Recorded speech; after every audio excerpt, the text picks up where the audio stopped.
Hello and welcome to the show. I'm your host, Jason Knight, and on each episode of this podcast I'll be having inspiring conversations with passionate product people. So let's not beat around the bush. When it comes to being inspired, our guest tonight literally wrote the book on it, and he wrote it twice. If before or after this episode you fancy popping across to the podcast app of your choice and clicking subscribe or leaving a review, or sharing it with friends and colleagues on social media or wherever else you talk to your friends and colleagues, that would be a big help and hopefully a massive boost to some of the other inspiring product people that I've had the privilege of speaking to. On tonight's episode, we speak about how a journey through some of the finest tech companies in Silicon Valley led to writing a foundational book for product managers around the world. How 10 years later it was time to basically rip that up and start again. What that taught our author and why he was then inspired to write a third book, aiming to empower product teams and set up companies for product success. So yeah, it's a big one. And without further ado, please join us on One Night in Product.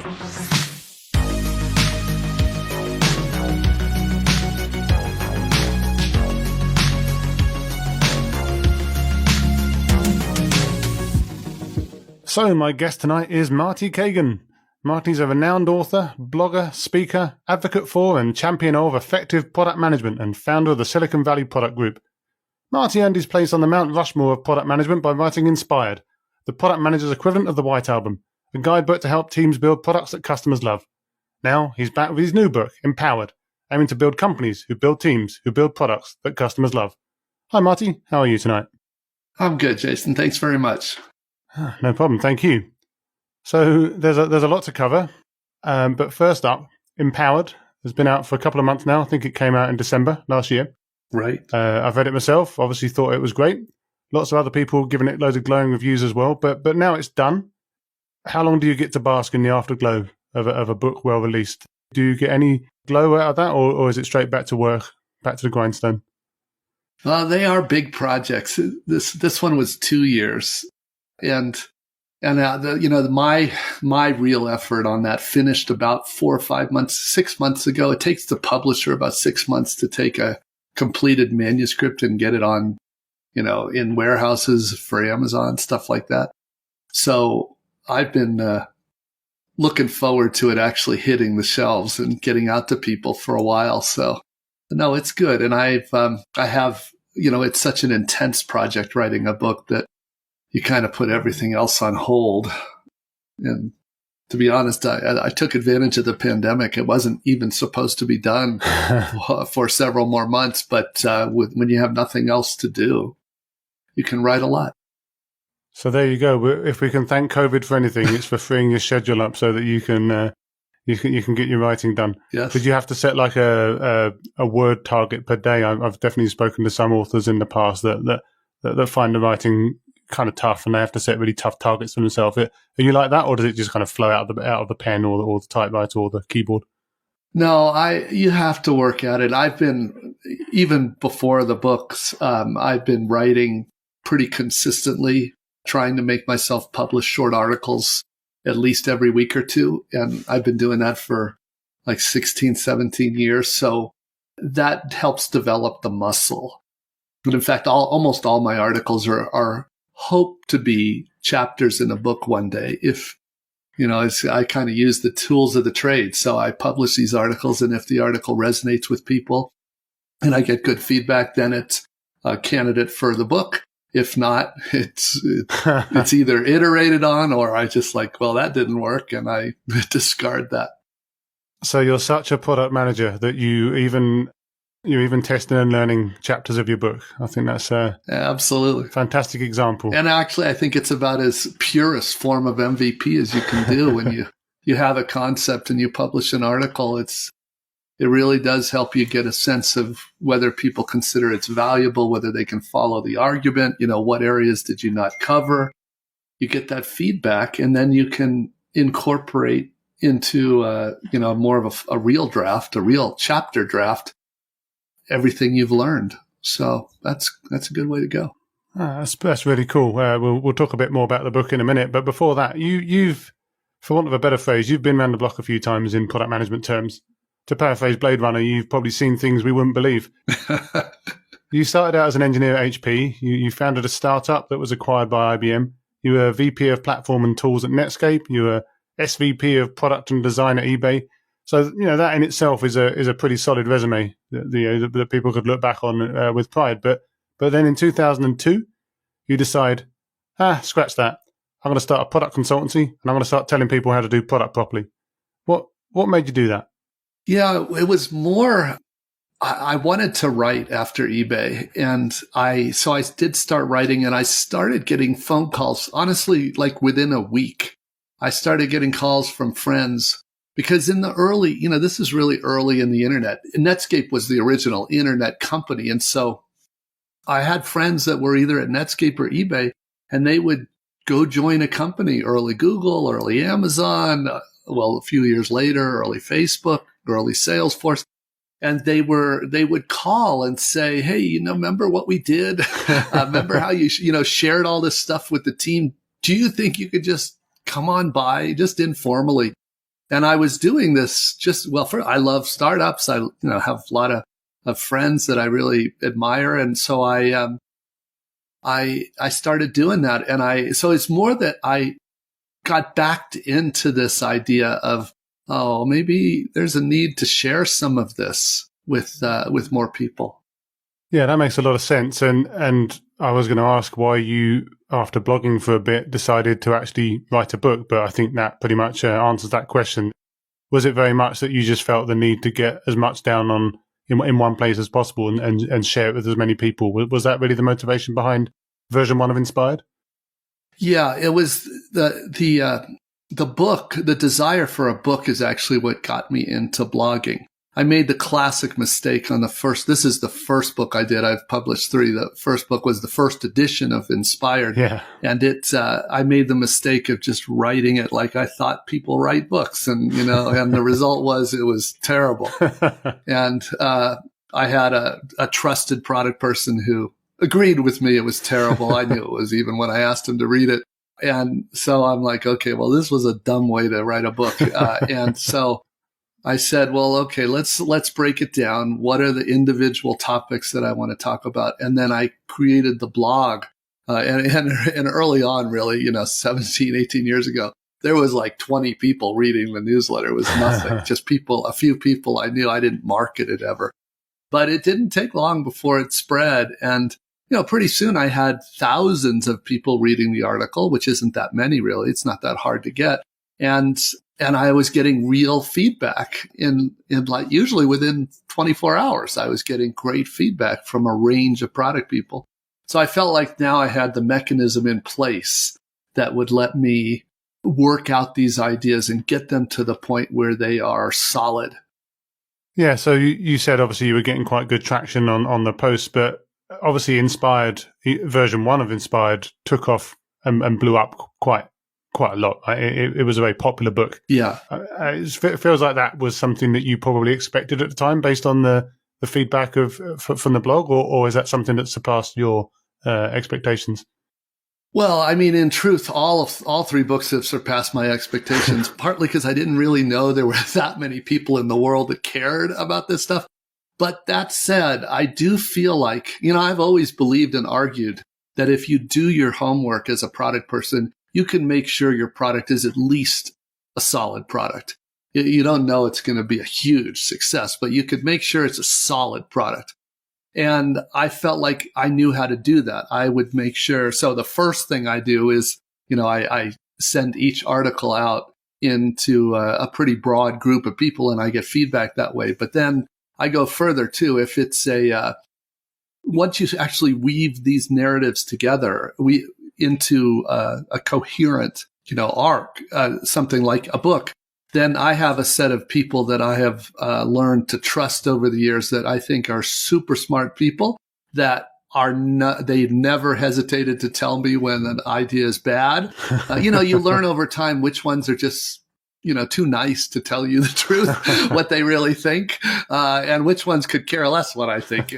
They're just going to tell me the truth. And I've got a set of those people that I just know will tell me the truth and that I really respect what they think. And when I can finally get a draft of a book to the point where they say like, this is solid, this is a good book, then I know it's going to be a certain level of, success. You still have to see how it really resonates with people in the broader world.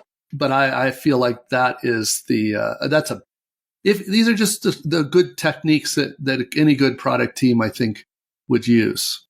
Exactly. Again, it just goes back to that point about you being such a dyed-in-the-wool product guy that everything you do is something that you almost like you could use it as a case study for a product, which is in itself really interesting.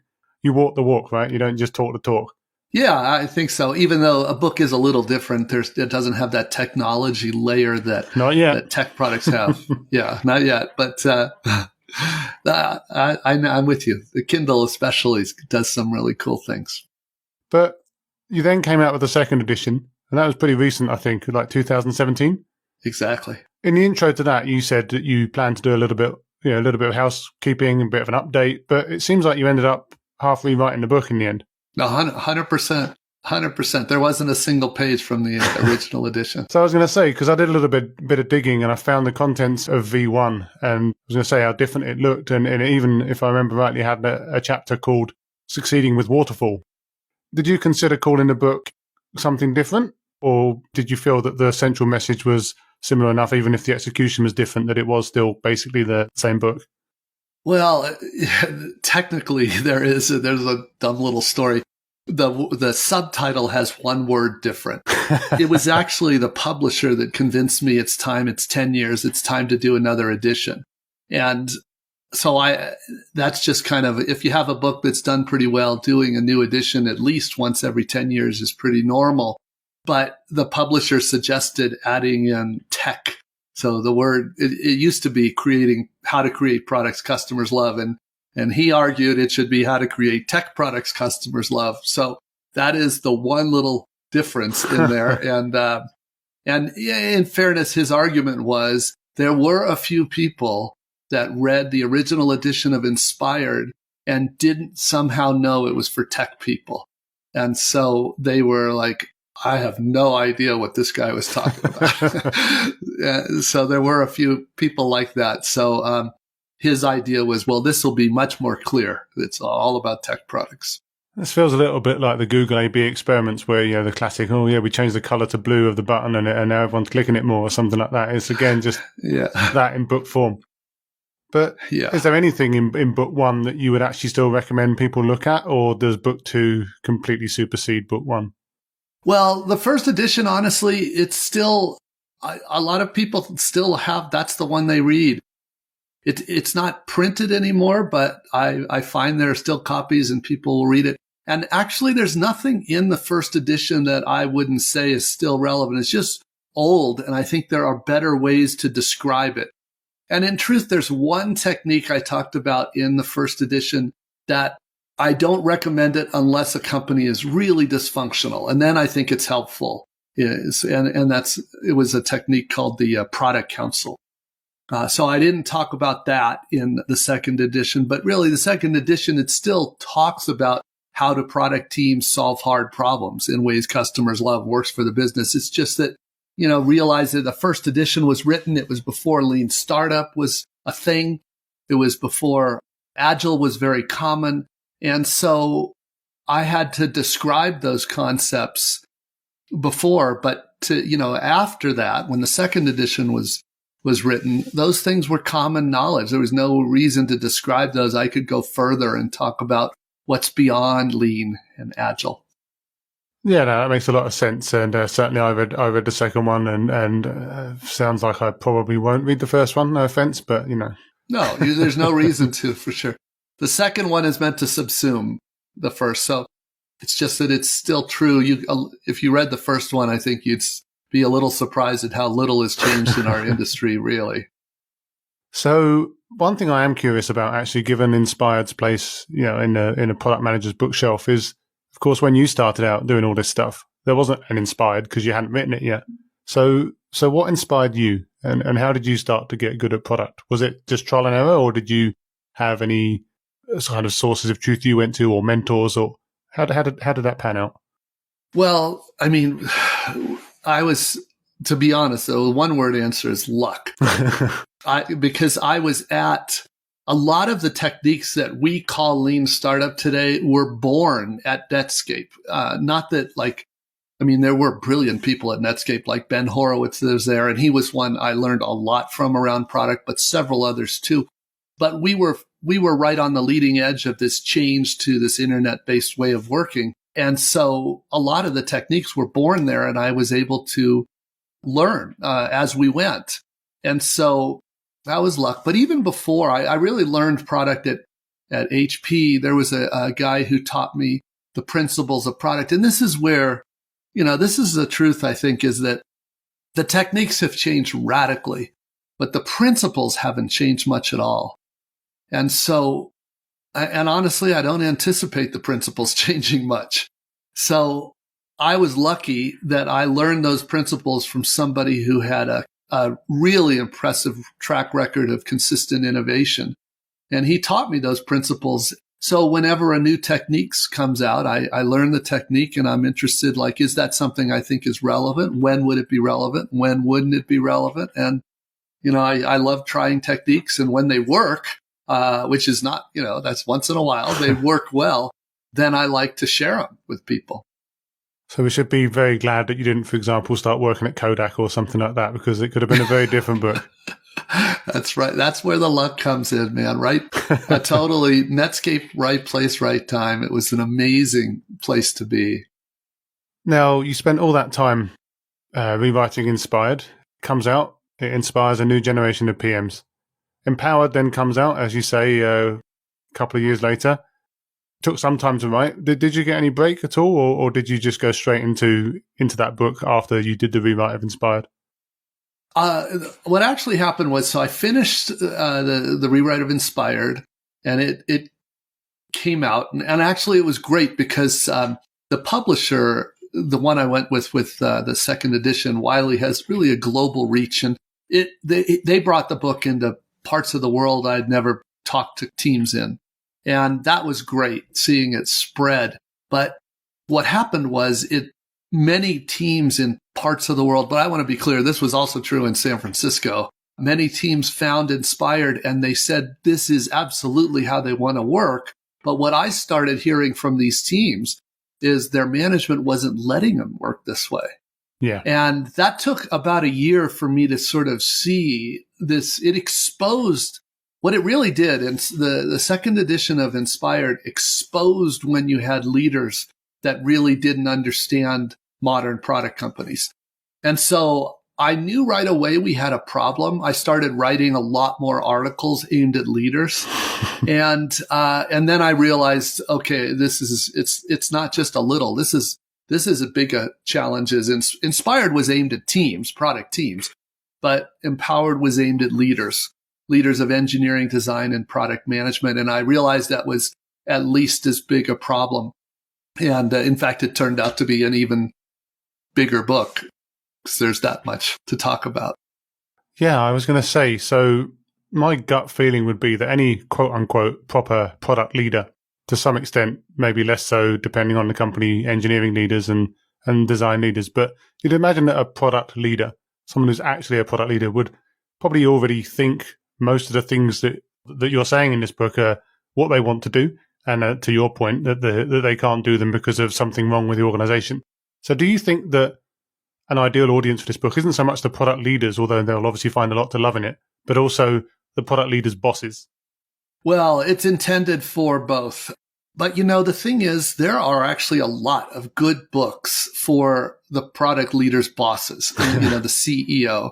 There are a lot of them. And of course, there's thousands of books aimed at CEOs. But even if you're just talking about books that argue for empowered teams, there are many books. Turn the Ship Around's one of my favorite. The Start with Why and from Simon Sinek, and also the servant-based leadership. I forget what it's called. Leaders Eat Last. And then the most recent book I love on that is by Reed Hastings called No Rules Rules. There are, and to be honest, I've got a list of my favorites, which are a dozen of them. And I encourage CEOs to read those books. I have read and really enjoy those books. they make the argument for why empowered organizations are consistently higher performing. What they don't try to tackle is how do you actually do that? Yeah. How do you actually do that? And I think the reason it's hard for them to tackle that is because there's, an infinite number of kinds of organizations out there. Manufacturing company is going to be different than, a retailer is going to be different than a tech company. And so what I wanted to do was say, all right, if the CEO is sold on the benefits of empowerment and they genuinely want to understand how to pull this off, how do they actually, if they're going to compete with Amazon one day, how do they develop those muscles? I wanted to provide them everything they needed to know to build that environment. So that's really specifically what that is. And of course, that starts by them getting some strong, at least a head of product and a head of technology that knows what they're doing, and then letting them put that environment into place.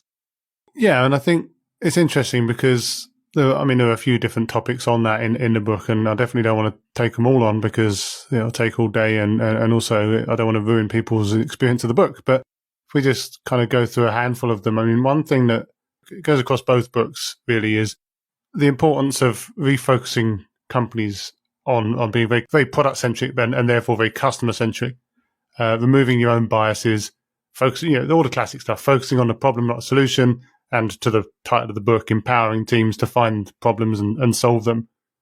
But as you've touched upon, you don't have to look far to see that this isn't really the norm at all still. You've spoken to loads of companies about this. Why do you think in 2021 this is still controversial and up for debate? Yeah, really what you're talking about is we've been talking about product culture, but you're also getting into company culture. And for example, do they genuinely care about customers, or are they like everybody that just says, we love customers, and then they don't really mean that when it comes down to a test, like when the choice between doing the right thing for the customer and doing the right thing, let's say, for themselves. There are many different, it's one of those things you prove every day. So it's not hard to, once you're inside a company, it's not hard to tell whether they're serious about their customers or not. And as far as why they're not, this is tough. Like Jeff Bezos is a CEO that genuinely cares about customers. It oozes out of him. Why is he that way? That's a really hard question. But you probably need to be a psychologist to be able to answer for no other reason. He at least is smart enough to realize he should be that way. But honestly, a lot of leaders are not. So it shows. Doesn't always show right away. They can put on a good front. They can have a great marketing, but there's inevitably you're tested. It might be an outage that tests you. It might be an ethical issue. Your product is now doing something that's being used in a way that is not good. Certainly it wasn't the way you intended. What are you going to do about it? We're seeing a lot of companies right now failing that ethical test. Yeah, absolutely. I can think of a few that I won't name just in case, But I absolutely agree. And also another really toxic thing with regards to this kind of lack of customer centricity that I've seen is quote unquote, "Oh, I was the customer." And assuming that means that they don't have to speak to a single customer again. Yeah, that's really that's been a problem in product in the tech world for literally 40 years. It's not hard to understand where that comes from. This is just, there are things good product teams learn, and that's one of them. Yeah. So I see a lot of stories about people who can't get in front of customers, and by people I mean specifically product teams. They can't get in front of customers either because of that "I was the customer" problem, or because their sales team or CS want to control the conversation and won't let them get anywhere close. I guess I'm specifically talking B2B in this case. Or in some cases because they feel that product managers don't really have enough industry expertise or domain knowledge to speak to these people. Now, that's obviously a bit of a chicken and egg situation because you can't get you can't get this expertise unless you do the talking. But do you think that without this, that there's any way for a product team to succeed?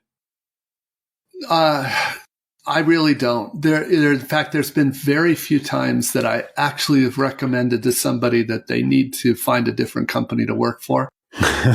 But, and I will say though, I should have said this up front.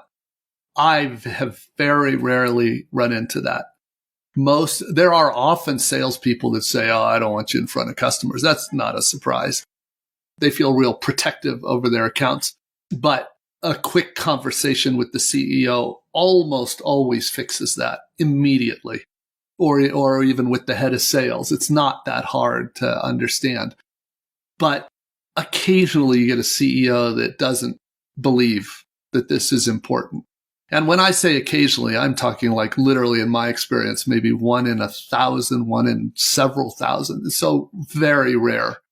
And in which case, I think that's where I don't know how you're going to succeed. I don't think they're going to succeed. So I have encouraged people to go to a company that actually cares about customers.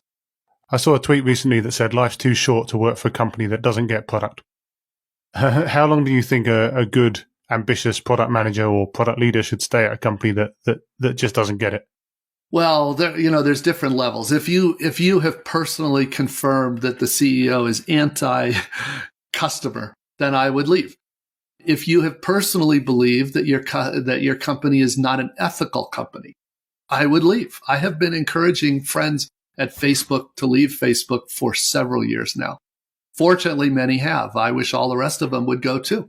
So if you think, a company is not doing good for the world, or even, let me just say even lower bar, that they are doing bad on the world, then I don't, why would you want to help them? And so there's many places that are genuinely trying to do good. And certainly there's countless numbers that are just trying to make a living. They're not necessarily trying to make the world a better place, but they are certainly not trying to make the world a worse place. Yeah, so making sure your moral compass is aligned, and I know that's something you talk about in Empowered as well. So definitely agree with that. I also remember reading a quote once, not from you, but I think maybe it was about Bell Labs or something similar, about how you need to take risks in, say, baseball or something like that. You have to take loads of swings, and you might miss a bunch of them, but when you hit it, you could hit a home run. Obviously, some companies are just completely anti this, and they to switch sports, they kind of expect a bullseye every time. Like there's no appetite for risk, and there's no appetite for experimentation. Every single thing has to be a slam dunk. So they've either got to play it massively safe, or they're going to not play safe, and then they're going to miss anyway, and then they're going to have the repercussions for missing. Do you think there's any way these companies can scale and have a big future, or are they just going to kind of limp along? Well, this is not unusual. It is, especially for older companies, especially successful older companies. The classic would be like a bank that's been there 100 years, and they're scared, frankly. What you have to realize is that to them, their main goal is to preserve their wealth, to preserve their success. So change is something they're very scared of. And one of the things we often have to explain to them is the riskiest thing is to not take risks. And so now, of course, a good product organization knows how to take risks in ways that are intelligent. We mitigate those risks. We protect the company. We actually have 4. Every time we take risks in a product organization, every time we try new things, we have to protect our revenue. We have to protect our reputation. We have to protect our customers. And we have to protect our own colleagues, our co-employees. Because if we are irresponsible in how we try out ideas, then we'll hurt one or more of those 4 important constituencies. And so that's why, for example, so many companies, they did not understand the nuance of, for example, minimum viable product. Oh. And they would, and this is what they were doing. They were pushing things live that they had no business doing. They were bad for customers. They were definitely bad for the company's reputation. They were often bad for revenue. And boy, you'd hate to be in sales or customer service when your favorite client has to interact with that piece of garbage. So these were classic problems of a team not understanding how to do product well. That's why there still is a backlash against, in a lot of the world, against lean startup because of that. Yeah, I think MVP these days seems to be getting a bit of a bad reputation. Everyone's trying to find different ways to say it. I mean, I think the concept is still sound, but you see so many people skirting around the actual word or letters MVP because, well, no two people seem to have the same opinion about what an MVP actually is. So I guess that's just an interesting one for the second edition of the Lean Startup.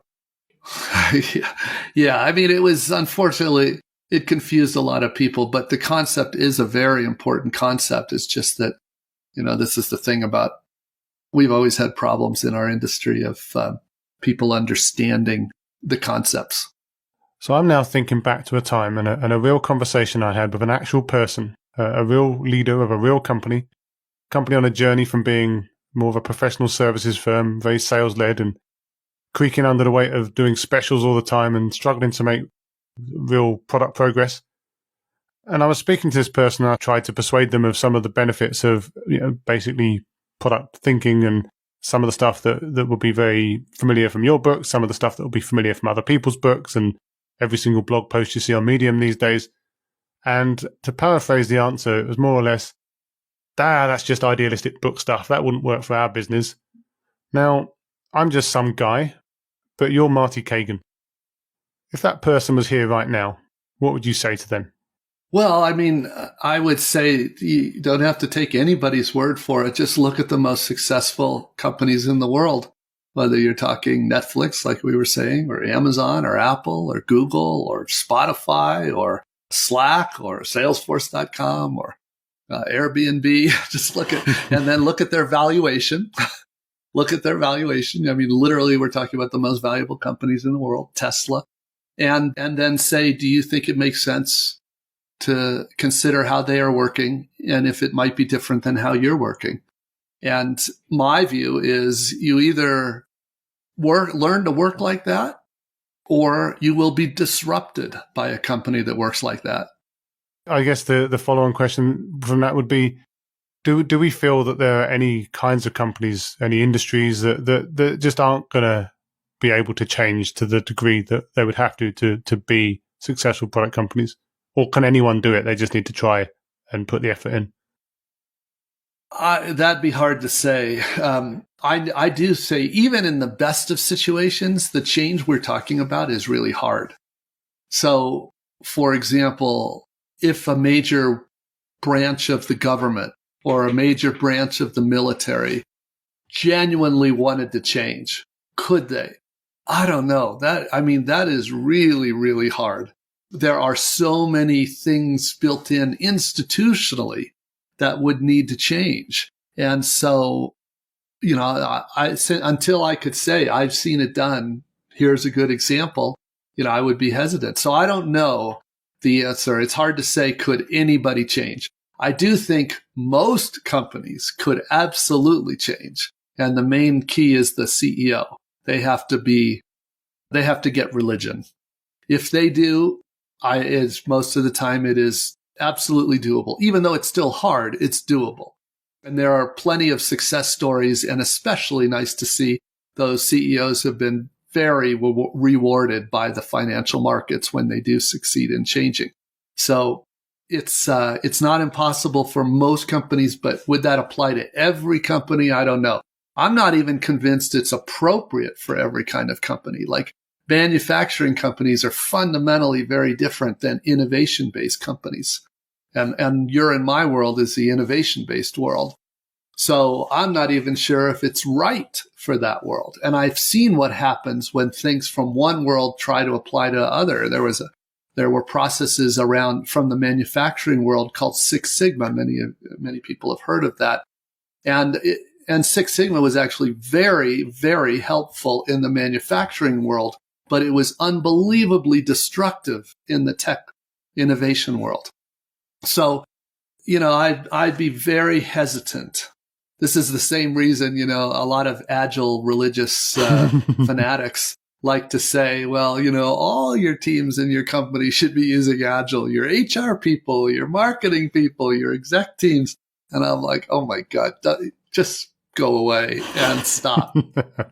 They do not have the same problems you do. You don't even understand their problems. And so you don't need to be telling them to do Agile. You need to start delivering results yourself.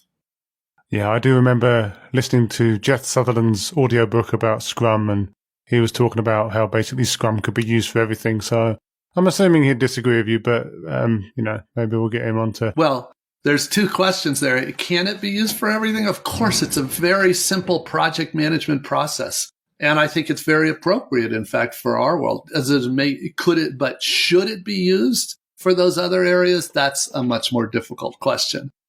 And in my opinion, no. Most of the time, not. But that leads on to another thing that I saw that you wrote recently. I think it's actually a couple of years old, but it popped up in my feed recently, which was around scaled agile, which seems to be the revenge of big companies trying to pretend that they're agile, but still maintaining many of those command and control and waterfall processes. Do you think that it's actually possible for these big companies to do agile correctly, or are they always going to need this kind of faux agile safety net to kind of keep them feeling comfortable? Well, I mean, any company using something like SAFe is really just avoiding the change. So there, because there's nothing agile in it at all. I'm pretty sure Sutherland would agree with that.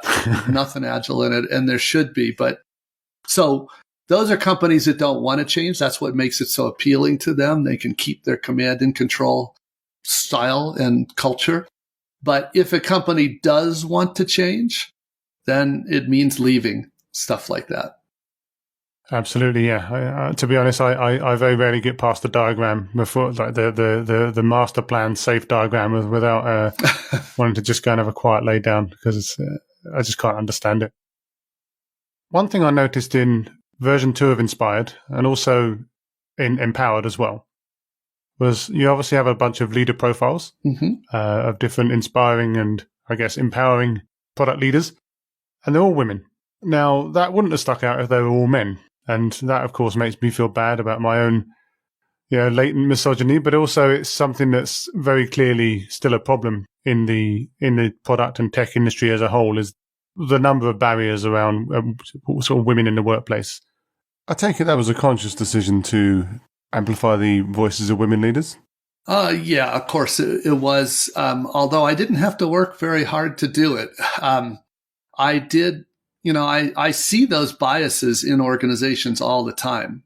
And and I'm an example. They look at, these people look at me and they think, white male, went to this college, studied computer science. Okay, I get the template. So let me go, look for more people in this template. And of course, in companies that I work with, I see the counterexamples to this. I see that it's not this way, and it's not only doesn't need to be this way, but many of the best companies in the world are explicitly not this way. So I wanted to try to change. When people read either Inspired or Empowered, and they have this image in their mind of, with Inspired, an awesome product manager, with Empowered, an awesome product leader, I wanted to try to break that image that's in their mind of the white guy to somebody that's different.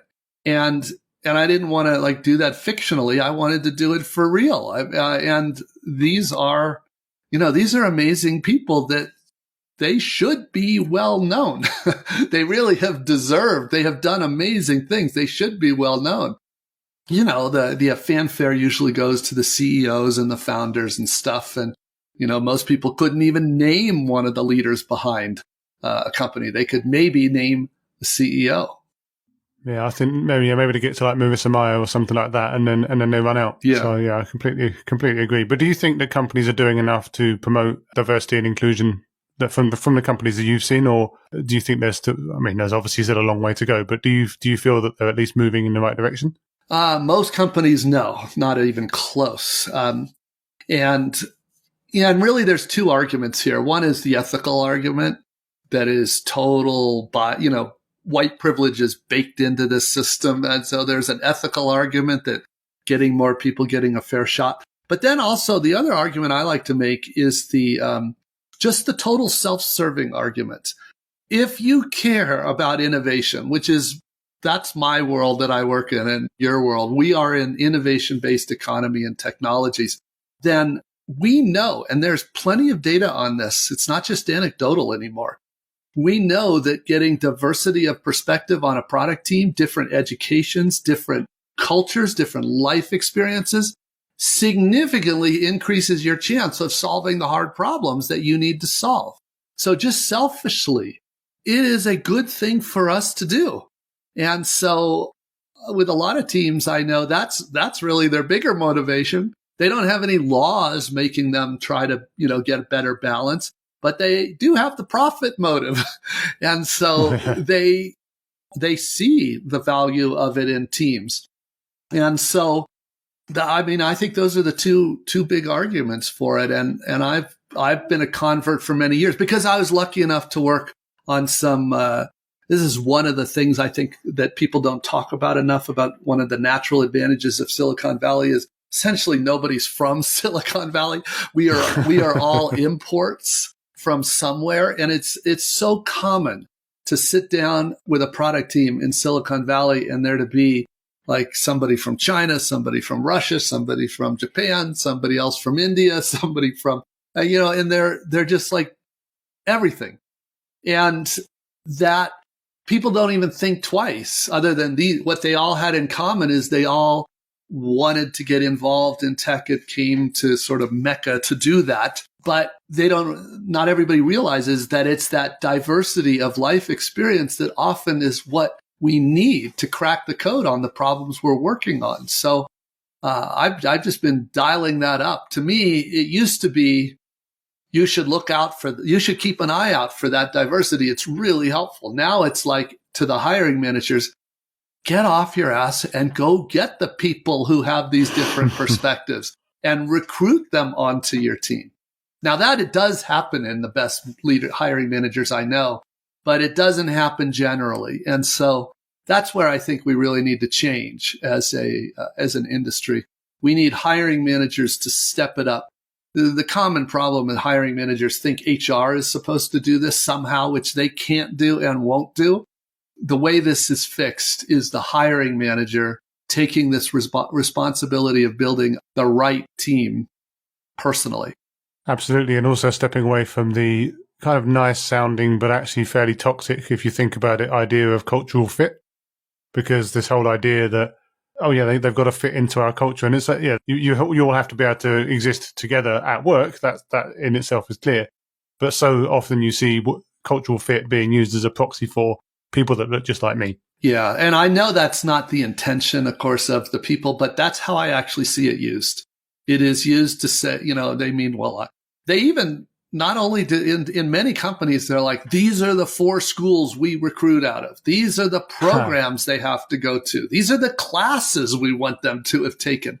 And they somehow expect these people are going to be thinking differently when they join the team or company. It's like, it makes no sense. So this idea of cultural fit, I think, has been misused, mostly unintentionally, but in any case, misused. And I tell people, stop the whole cultural fit thing. And instead, all you really need to do is make sure that the person is not toxic, because they will break. That's what you mean really by cultural fit, not toxic. And instead say, what diverse contribution do they bring to the team? Maybe this person came from a completely different educational background. That's potentially very interesting. I want to know how they think about solving hard problems. And that's what we're looking for is difference. We don't need yet more of the same. No, absolutely. What's one trend in product management that you're either watching positively in 2021 or keeping an eye on to make sure it doesn't get any worse? Oh, there's a lot. I mean, there's always this bunch of stuff going on. The trend that's caused the most damage is honestly Agile. And it's not because Agile is bad. It's just because so many product people, they think that once they're trained as a product owner, that makes them a product manager. And that has just caused untold damage. So that's one. Another one that I'm following and trying to decide what to try to do about it is product ops.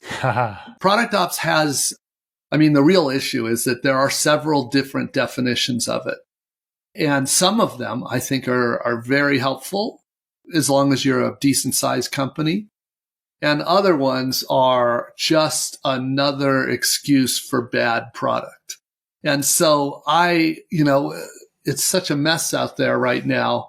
And it's also being heavily influenced by a lot of the tool vendors, which I don't blame them for this, but they're trying to kind of hijack the concept so that they can make it so that, oh, you want to do product apps, that means you have to buy our products, which of course is not really what we're talking about. But all of these things tend to muddy the whole thing right now.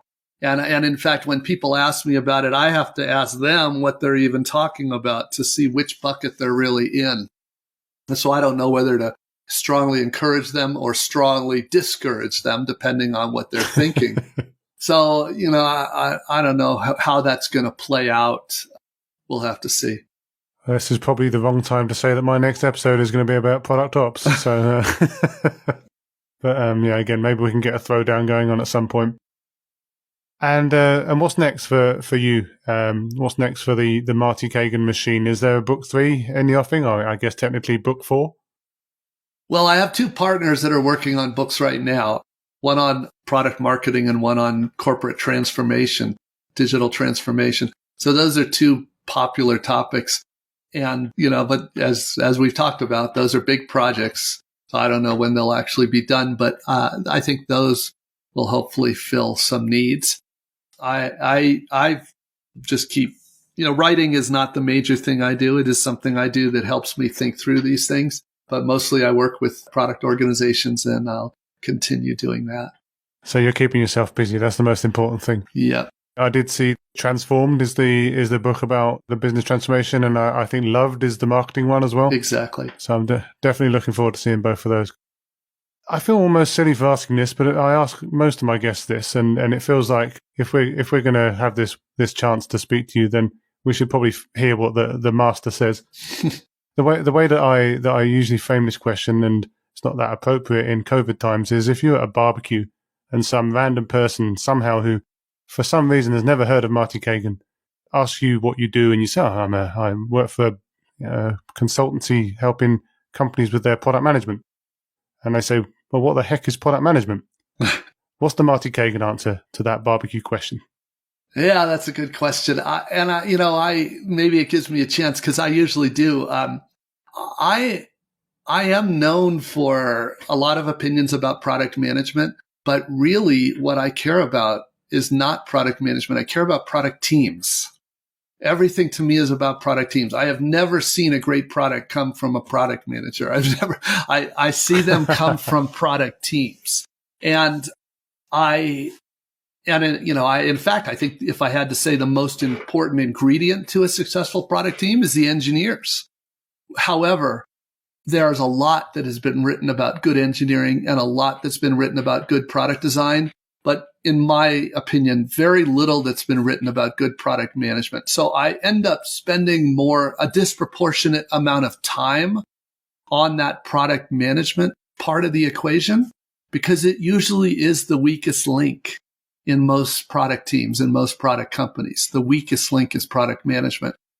So it's not like by design, I want to focus on product management. I just feel like we have to spend more time shoring that part up to be at the level of product design and engineering in good companies. So, that's pretty much where I'm coming from. So this guy at the barbecue is now looking at you with his mouth agape. Have you? Well, he's if it's a barbecue I've been to, he's probably an engineer, and he probably says to me, "I've always wondered what the heck these product managers are supposed to be doing because I can't tell." So that would be the start of a good conversation. Oh, yeah, get some of those little barbecue beers going and you'll be fine. I guess also you could just tell them to buy your book. And where can people find you if they want to drink from the fountain of wisdom and find out more about how to make products properly? Well, svpg.com, Silicon Valley Product Group.com. I have 6 partners. We're just a small boutique, and we all are longtime product leaders that like to help other companies. So yeah, there's blogs, there's workshops, and everything on the site is free. We just try to help as many as we can. There you go. That sounds like a fair offer. Well, that's been a really interesting and fascinating chat. So obviously really grateful that you spent the time. Wish you all the best for the book and hope that it goes on to exceed all expectations, although it sounds like maybe it already did, but let's exceed the second round of expectations. And yeah, hopefully we can keep in touch. But for now, thanks for spending the time. Thanks very much, Jason. I appreciate it. As ever, thanks for listening. I hope you found that exciting, interesting, inspiring, and empowering. Again, I'd love it if you could like or subscribe to the podcast wherever you get your podcasts from, share widely on social media, and try and make sure that as many people as possible can be inspired too. I'll be back soon with more inspiring conversations with passionate product people on One Night in Product.